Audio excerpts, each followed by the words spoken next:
got a lot of ups. It's got a lot of plus points, especially when it comes to the early to mid game phases. Like around level 2 and 3, that's when you're gonna see RRQ get a little bit more lane dominance and priority. And right now, we will head on to the Celestial Palace, and I am gonna throw you to our casters, Gideon, Contra, and Leo. Take it away. And away we shall. Here we go. Game number 2. Burmese Ghouls versus RRQ Hoshi. Looking at lanes, it looks like this is indeed going to be a tank Khalid on Psycho, and he played that Benedetta yesterday, and it looks like this is a little more sane, a little bit more of a throwback, and they are heavily invading in the purple of BG. Yeah, I mean, they want to abuse Khalid's level 1 here. He goes all the way around. He's got the Concussive Blast as well, so keep note of that. But Ace, he already predicts something that is going to be happening around here, which means that Psycho needs some help. No, unfortunately, no Matilda on his side, but no, now Vin, he goes in, takes a little bit of damage, but he can only target one person at a time. Vin getting the stun onto D, but it's not going to be enough. R7 as well, trying to pick him up, and D on the run. Battle Mirror Image over the wall. They almost caught Psycho out there, but of course, they tried to invest in that Ruby attempt as well, but he's being caught in between. Now having to force a couple of flickers in the early phase itself. They're going to be pulling right back, but still nothing has happened all too much as of yet. Great response though coming from Burmese Ghouls with the defense. Yep, they saved themselves from the first blood. Could have been close. Literally one more hit from Vin here could have been just the down onto D, but let's do note, D is playing from the side lane. It's actually Ace who is the jungler for the Burmese Ghouls, and as similar as it looks from game number 1, especially after they lock in the first phase Diggy, it's actually a very different draft now. Ace gets checked in on by Lemon. Oh no, there's a pullback! Oh boy, a 4-man investment just to take down Lemon.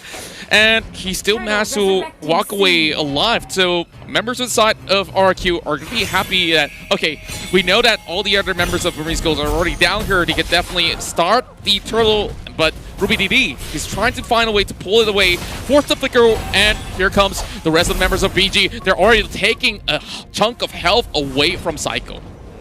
It's tough. I mean, he does have the Quicksand Guard to regenerate his health back up to full, but again, it's all about those level 4s, and right now, more level 4s on the side of Burmese Ghouls in comparison to RRQ Hoshi, and I mean, at least R7 for one does have the Zaman Force ready to go off, but Rubini just making sure he's being relevant in this game. R7 now going to be dropping the Zaman Force to try to go for the solo kill. Does he get it? Oh. Close, good use of the gift. Oh, just the tip. He's scared of just the tip. Oh, nice swing. Wow. And there's going to be the first blood. Outplayed by R7. That's going to be Psycho checking in. You good? You good? All right. Not good anymore. Like, that sidestep just on time before he gets rammed to the wall. So, well, RQ, Hoshi draw first blood, but maybe here's the next one here. That won't fall as the big bad wolves arrive. They're going to be continue pushing on this with this lead here, and RRQ Hoshi, they got a 2K gold lead for now, and I mean, let's see how far this is going to get them, because the Burmese Ghouls, they can easily turn this around. If this is the first time we're seeing, actually, on the first turtle fight, that a team was able to start a snowball on their side, or at least get a lead against the Burmese Ghouls. And we talked about how important the early game is for the side of BG, and they're already dropping the ball right now. And, of course, a couple of boots have already been purchased out. R7 going back at it, but Ruby DD already spinning his ult. Zaman's forced to chase right in, and Psycho tries to pin him down, but he knows, okay, he's expecting a lot of attention, and he'll draw a little bit more from RRQ. Yep. Kill me once, shame on me. Kill me twice, shame on me. Wait, is that how that goes? Anyway, here we go. The Yogi Shadow kill helps out, maybe knocks out Vin, maybe gonna be revenge kill here by Alberto. It's a 1-for-1, but I think that's something that BG can afford anyways. But the push continues. Here comes Kid with the dash in for free by Ace. Right now, Matilda's been, I mean, Kid has been doing a really good job, especially towards the mid lane of, you know, getting that information and zoning up and allowing maybe to get really aggressive here, because again, this harassment is really abusive. Like, they're just gonna keep on smacking him, circling Eagle as well onto Psycho. How many things do they want to throw at the Khalid, and he still walks away unscathed? Now, of course, going to be having Albert to be able to cover grounds over on towards the mid lane. Demon Hunter sword for D, and the dive sets up. He walks away with so little left. Oh, you hate to see it. You hate to see it. Lemon even bothering to flicker to try and close the distance against D, who did use his Purifier. So regardless, if D gets caught out in the next upcoming fight, he's not going to be able to get out that hard CC that RRQ have dedicated themselves. I mean, they've got the Raging Sandstorm, they've got the Abyssal Arrows as well. There's just so many things to worry for. Oh no, Vin gets smashed here by the Guardians barrier. 1 for Ruby DD here, which by the way is not your traditional Grok. Look, he is on high and dry. High and dry. Well, it's a little bit of throwback because back then aggressive Groks is definitely a thing, but well, I don't know at this point facing against R7. Is this the Burmese meta invading M2 right now? This is amazing. I suppose, but let's see if it works out. It needs to garner some results. If not, it's just going to be standing there in the water. And RRQ, they want to contest this next.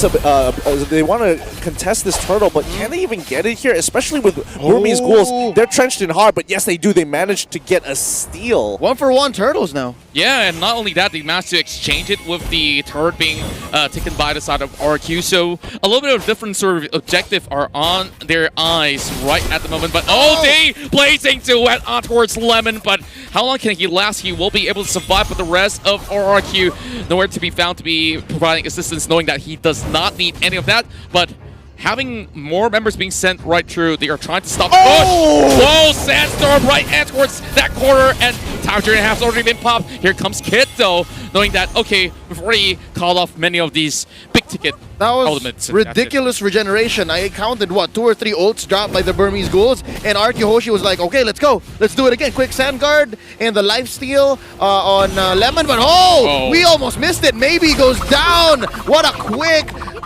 blast by RRQ just to take down the Diggy. I mean, yeah, they can afford it, but it's never good to just lose a hero like that. Circling Eagle right now. Psycho is the target. A few slashes laid down onto Albert, and Psycho, in comes Lemon from behind, but that's gonna be a double for free. Ace gets one. The trade onto Kid, and that's gonna be Lemon. Reverse time even in this small pit. That's going to be the flicker out by Lemon. They survive 1 for 2 so far. They go way too deep, and well, I guess that answers your question with the high and dry, right? Like, wow, that Grok is definitely being placed in that perfect scenario, and they will be able to just reap the rewards by just taking down all these members of RRQ who was hoping to get more catches after Maybe goes down. But speaking of Maybe right here, he's popping the time journey already, so free pick coming from R7, popping out that Zaman Force, and now looking for Ruby DD as well. But, you know, Grok can last for quite a while as he is buying a little bit more time. Top side, though, 1v1. No, they managed just to pull away, and you know the power nature, especially with the nature shield, it's great ability. He walks away. It was a 2v1. A 2v1, and unfortunately, that's going to be Albert paying the price. Maybe taking a lot of damage here on towards that mid side, but even Vin, he doesn't want to play a part of it. Raging Sandstorm coming in from Psycho, but he has no way to get out. Pistol Arrow doesn't land, and that should be it for him. Quick Sand Guard. Just look at the Sand Guard, and it tags the entirety of the OG Shadow kill, but he will still go down nonetheless. 6-7. Burmese Ghoul looking to secure the mid side of the tower, but Vin has just arrived, and Shadow stepping away, and oh my goodness, Pistol Arrow goes all the way through, but not hitting anyone in as of yet.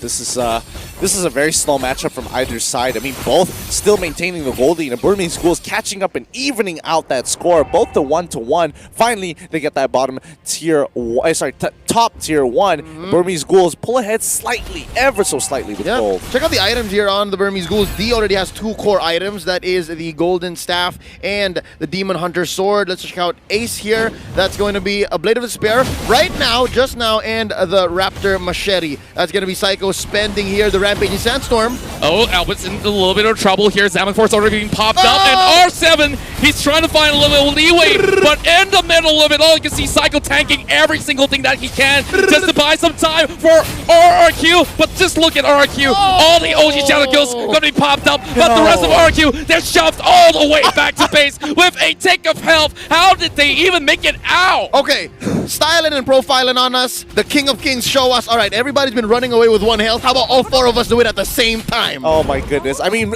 whatever. They make it away with 1 health. It's I mean, the Burmese Ghouls got to be really frustrated. And all they get is just a tier 1 from mid. So that's all the tier 1 turrets taken out. Lord is on the table. This game is absolutely ridiculous. 9 minutes into the game, only 26 to 24k. Usually by now, we usually see a lead, but both teams going strong and extremely even. Yeah, and each of them actually take that damage distribution from the... Oh, that caught as Sandstorm has already used up Time Journey perfectly. Big use. Oh, and a flicker. That's very costly. Oh boy, Vin. Oh boy. He might have misclicked that one. And this could be huge. They don't have the Time Journey anymore. All right, here we go. They're coming in. That's a false engage by Ace. I almost thought he was going to pop the shadow kill. Yeah, I thought that he will actually go in for the full commitment, but RubyDD also occupying Albert. They know, okay, we can't exactly fully take this fight, and Burmese Ghouls, they're waiting for another chance right here, but the rest of RRQ Hoshi, they tried to land maybe a couple of taps of the autos to be able to take down the turret, but you know, they've already got enough of that clear speed coming from D. Wind of Nature picked up by D now, so he's basically safe from Lemon, even the basics from Psycho. And hold up, real quick, RubyDD, wild charge out of here, and he just leaves Albert in the dust. Yeah, and you can see if he stayed any longer or didn't use the flicker, he would definitely gone down. And that Grog didn't look like he's any potent at all. Great catch with the missile arrow landing, but it's gonna be Time Journey being popped immediately from Maybe, and the next one to be caught out is D. He's forcing the flicker away. 50% health left, and now RRQ Hoshi attempts to draw the Lord out of the pit.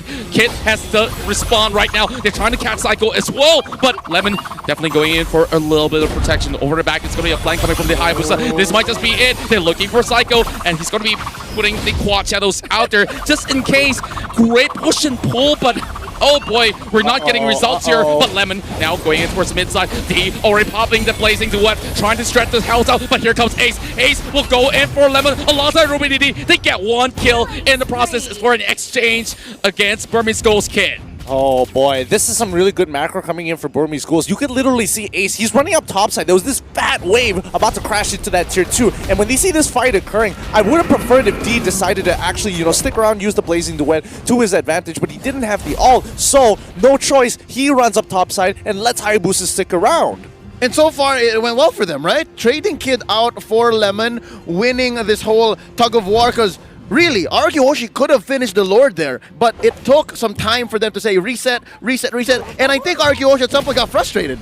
Yeah, and I think, honestly, Burmese Ghouls playing a super disciplined game. They will only take fights when Maybe is on their side, or at the very least, the rest of RRQ Hoshi, especially for R7, drops down that ult. Yeah, and previously, they also managed to get a real good catch on towards Maybe, and that missile arrow did land perfectly. So they say, okay, it's call time, and maybe we could pull even the Lord, but after that, BG understanding that they need to apply a little bit of pressure, and they've managed to get that catch eventually towards Lemon. Although it's a Lapu-Lapu, but it's still big. Now, forcing the flicker from inside of Psycho. They're trying to chase in. Couple of all these. Oh my goodness. How many bombs are inside of that bush? They've stacked up quite a number in there, but at this point, I think RRQ, they're just looking for a macro opportunity to get inside of the Burmese Ghouls. They want to play on the inside, but now Psycho getting caught out. He is gone, and this is going to be the green light for the Burmese Ghouls. Yep. The Eagle straight on towards Lemon. He might just be the next one on the chopping block right now with Albert focusing on towards Kid. Same goes towards R7, while Lemon is still pressing. Journey! It worked out. That's going to be Lemon down. R7 as well. And that's still going to be one more. 4 down. Vin is the only survivor, and he's running back into his base. This could be the finish. Yeah, look at the timers right now. They don't really have much. Maybe Psycho can come out in 10 seconds, but they can't take as much as they please. And with that, that's a free Lord for Burmese Ghouls. Yep, they're going straight for that Luminous Lord. This should be no issue, no contestation, and even Psycho is going to be bringing out that blade armor as well. Oh boy. I love how Vin just throws out a rogue abyssal arrow. Just maybe. Just a Hail Mary. Maybe. This takes it, we'll win. I'd better try than not. All right, I accept. First Lord going over to Burmese Ghouls. He didn't even try to stay to look. Oh, did I get it? He just walks away. I'll just throw this javelin. Maybe I might score the longest throw from the Olympics. Maybe. Oh boy, it's just one of those situations where cool guys don't look at explosions. If he gets it, he's going to have the best clip of his life. If he didn't, then let's see what happens. Right now, fight about to break out. Yeah, Lemon tries to hold on the front line of the defense for RRQ Hoshi, and there you go, engagement coming in. Time Journey's been popped up, but they're chasing right towards the back though. All these waves coming from this side, and it will be Burmese Ghouls looking to secure one tower up top. They immediately disengage, and they know they've gotten enough. It only takes a little bit of a touch over on towards middle as well as on the bottom to just open all the inhibs. They need to get on out of there. At least they're abusing the mobility of Ace to kind of just steal away the economy and act like a complete bully, making sure that they don't have any way to kind of bring themselves back from this economic damage here. And Burmese Ghouls, as you can see, they're 6K ahead against RRQ. So RRQ, no matter how hard they engage, maybe it's just the problem. Yep. Oh, he shadow kill, taking out Vin. You try to chase me? Ha! Come back to your circling eagle now, stunning Lemon. He misses the ult on the Lapu Lapu. That's gonna be D coming in. Time's Journey, ladies and gentlemen. That's gonna be a Raging Sandstorm by Psycho down, stopping the fight there, and as well across the map, it's gonna be retreat for RRQ Hoshi. Why did they just let Lemon just stand there? They could have easily taken him out. Yeah, and like it's a very massive call coming from RQ as well, extending all the way outside, out of the turf, just to perhaps find a couple of all these picks, and maybe that might just be an opening for their side, but you know, still they managed to have Lemon still standing. Oh boy, 2 minutes away until the Lord is back up, and that just means that RQ have 2 minutes to try and catch up to the Burmese Ghouls. Yeah, let's take this time to appreciate what Ruby DD is up to. He has a Bloodlust Axe, and I do believe with 2 Legion Swords, you're gonna build Blade of Despair. What's going on with this Grok? I mean, it's the classic Grok, you know, the kind that deals a what lot we're of used to. damage. I mean, look at him! No matter how hard Lemon hits him, and Ruby DD is, as long as there's a wave, I can heal back up to full and just clear the wave, do it again, rinse, repeat. Oh, interesting now. Oh, Wild Charge knocks up Lapu Lapu, and no mercy. All the ults, man. Just all the ults. And I think Lemon is going to get away because here comes Albert. Oh, Albert coming right in. I'm not too sure if this is definitely a smart call because they can't really get a catch on towards Ace. 7-4's been popped up, and Ruby DD, as much as he's a tank, he's a rock, and he's still trying to survive, and he bought so much time for inside of Burmese Ghouls, and he got to take down Albert. What a great call, and Burmese Ghouls, they are taking whatever they want, because guess what? Game number 2 is going over to the Myanmar side, and we are looking at match point real soon. But Psycho, he's trying to defend for his life, trying to exchange, but look at that live regeneration. But this is it. One more game for Burmese Ghouls, and they will punch the ticket to the grand final. 2 in a row! Burmese Ghouls! If this was a best of 3, they just got, I mean, if this was a best of 3, RQ just got knocked to the lower brackets, but